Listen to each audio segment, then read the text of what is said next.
sawmill workers have nearly 70 years combined in the forest industry, and they would like to get back to work as soon as possible. They're employed at the Western Forest Products Mill in Chemainus that's been shut down since mid-July.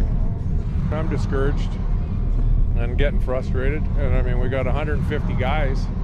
And I mean, some of them have lost seniority now, the younger employees. I want to go back to work. I don't want handouts.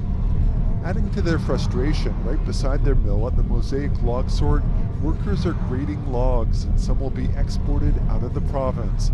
Brian Bull says many of them could be cut at his curtailed mill.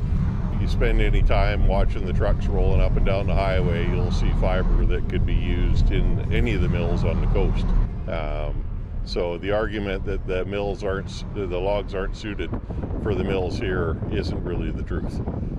BC requires all raw logs to be put up for sale in the province, and if they aren't purchased, they can be exported with a tax added. Our government is launching a $10 billion infrastructure plan to build stronger, healthier communities while helping Canadians get back to work. In fact, this plan alone will create about 60,000 jobs right across the country.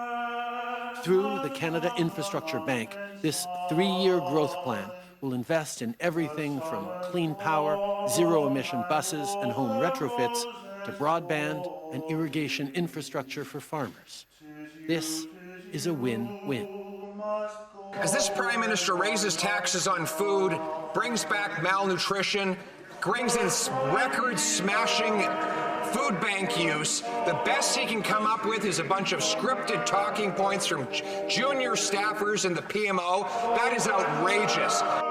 We're going to continue to work with Indigenous communities right across the country to meet the tremendous housing needs that we know are faced by communities. That's why we stepped up significantly with billions of dollars in Indigenous, particularly First Nations and Métis housing.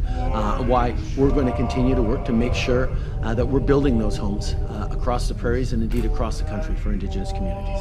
Why doesn't the Prime Minister just say the truth and tell the Indigenous peoples that he doesn't give a fuck about their rights?